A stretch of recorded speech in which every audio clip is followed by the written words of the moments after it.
Welcome to Uncovered Biblical History and Traditions, the channel dedicated to lost stories of the biblical past. Discover stories of pre-Christian historical roots, biblical legends, lost church history and forgotten historical characters of faith. It is very helpful if you hit the like, subscribe and share. Help build my channel and let's take a look together into these uncovered forgotten tales.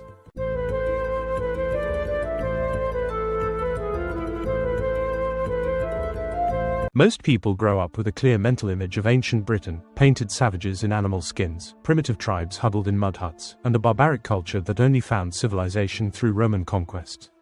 This narrative has become so deeply embedded in our collective consciousness that questioning it seems almost absurd.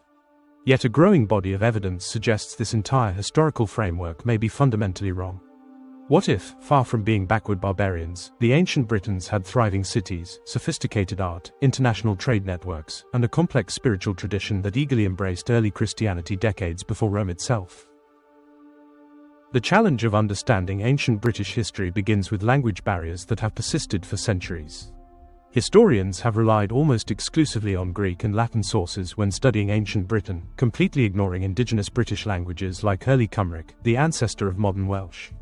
This creates a massive disconnect, the equivalent of trying to understand Japanese culture through exclusively Spanish and Portuguese texts.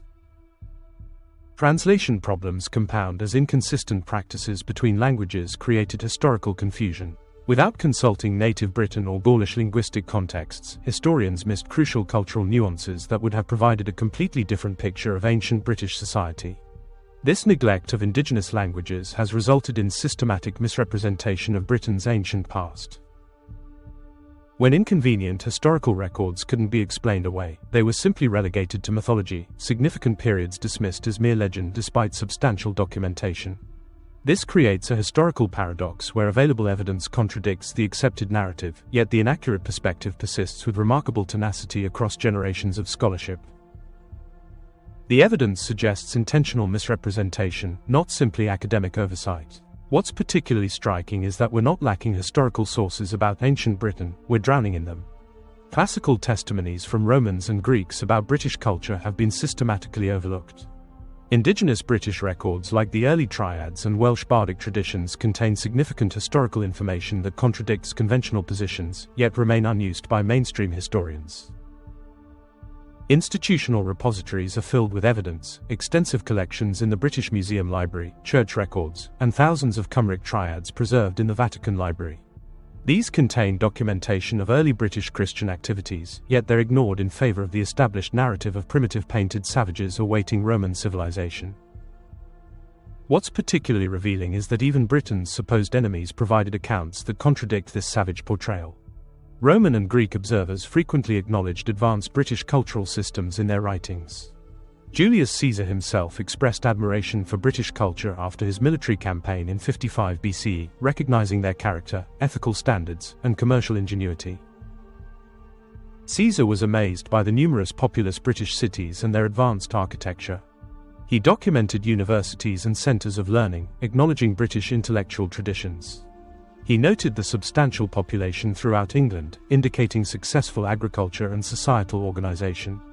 Most significantly, Roman records recognized the spiritual sophistication of pre-Christian Britons, particularly their belief in the immortality of the soul, a theological concept that aligned closely with early Christian teachings. If Britain was indeed so advanced before Roman contact, the question naturally arises, where did this civilization come from? Archaeological and historical evidence traces clear Celtic migrations across Europe. Classical records document Cimmerian or Keltoi people moving westward, eventually reaching Britain. Modern ethnological research has confirmed these migration patterns, showing cultural continuity from eastern origins all the way to the British Isles. Material culture connections can be traced from the Crimea to Britain, with archaeological continuity comparable to other established ancient civilizations. The prophet Isaiah even directly addresses inhabitants of the Isles in biblical texts, suggesting Britain's significance was recognized in ancient Jewish writings, a connection that becomes particularly important when considering early Christian missions to Britain. Britons were recognized even by their Roman conquerors as inventors of sophisticated enameling techniques, a metalworking process requiring advanced material understanding that Romans themselves had not mastered. Museums today hold remarkably preserved artifacts like the Glastonbury bowl, in perfect condition after 2 millennia, and the Desborough mirror, demonstrating metallurgical knowledge far beyond what would be expected from primitive people.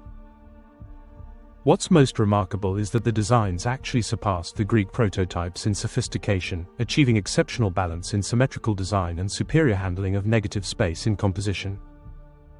Perhaps the most controversial aspect of this alternative historical narrative concerns early Christianity in Britain. Evidence suggests Christianity arrived in Britain decades before it was established in Rome itself, coming directly from the disciples rather than through Roman channels of influence. Early British Christians were given a distinctive designation in historical records, Culdee, rather than simply being called Christians. This term had Celtic British linguistic origins, interpreted variously as certain strangers, or Seelader, meaning servant of the Lord. Both interpretations fit the context of the first missionaries to reach Britain's shores with a message that was both foreign and divine. British historical records document several early Culdee missionaries, including Joseph of Arimathea and his 12 companions, along with other disciples mentioned in British triads, Paul, Peter, Lazarus, Simon Zelotes, and Aristobulus among others. The term, Culdee, was exclusively associated with British Christian missions, not used in other Celtic regions including Gaul, indicating a uniquely British Christian development independent of continental influence. Over time, the term evolved to take on greater ecclesiastical significance, with the Culdee Church considered the original Church of Christ in Britain. The designation continued for centuries. It was still in use at St. Peter's, York until 936 CE, and York canons were documented as Culdees during Henry II's reign.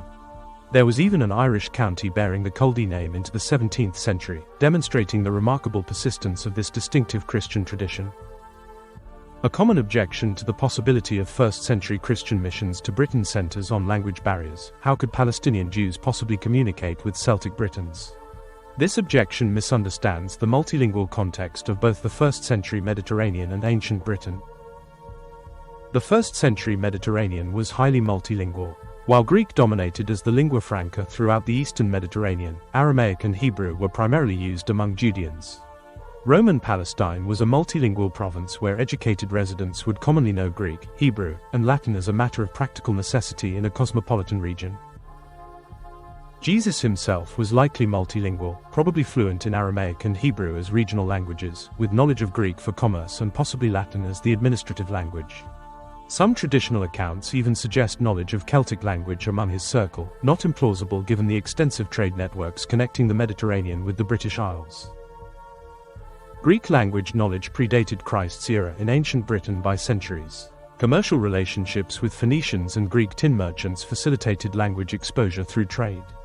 Julius Caesar documented Druids using Greek script for commerce, evidence of international connections and sophisticated trade networks that made Britain far less isolated than conventional history suggests.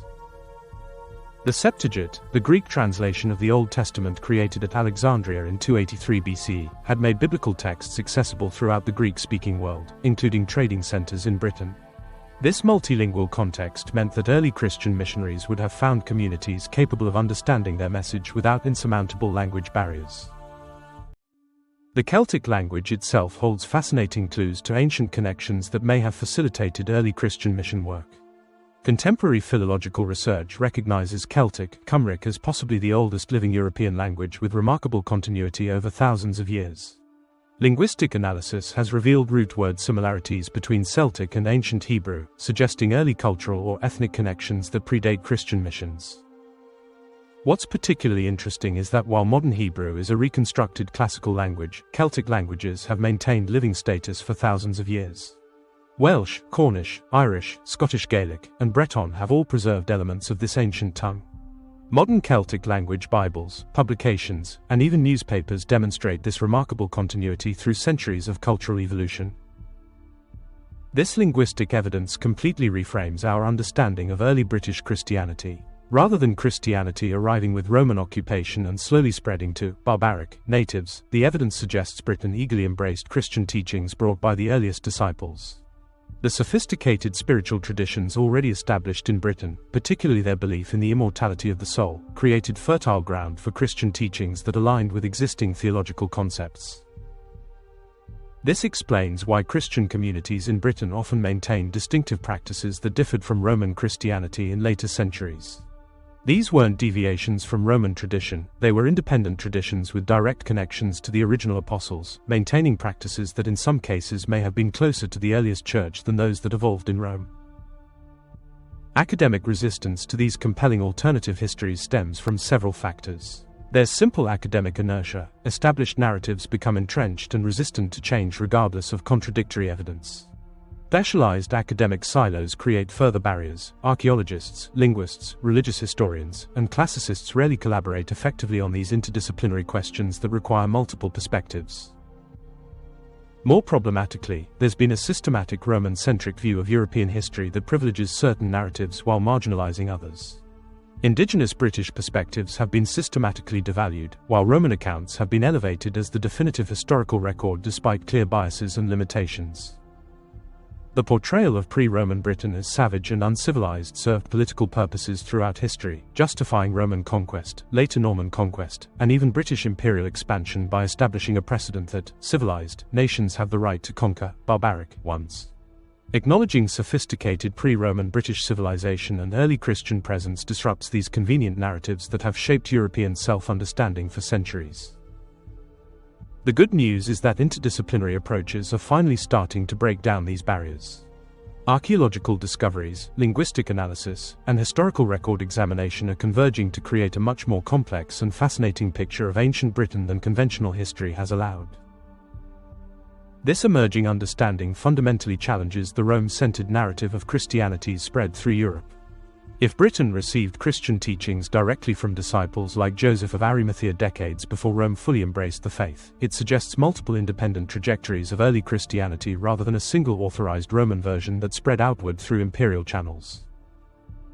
This helps explain the distinctive characteristics of Celtic Christianity that persisted for centuries. The story of ancient Britain reminds us that history is always written from particular perspectives, privileging certain voices while silencing others. By expanding our sources, paying attention to indigenous voices, and approaching the past with genuine curiosity rather than predetermined conclusions, we open ourselves to a much richer and more complex understanding of our shared human story, one where Britain wasn't a primitive backwater awaiting Roman civilization, but a sophisticated culture that embraced Christianity from its earliest days through direct connection with the disciples themselves. I hope you enjoyed this forgotten biblical story. Leave a like, comment, share and subscribe. This is very helpful. Join me next time for another lost story of our biblical history.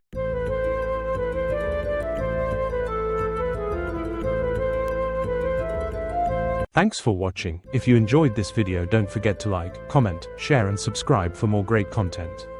Hit the notification bell so you never miss an update. See you in the next video.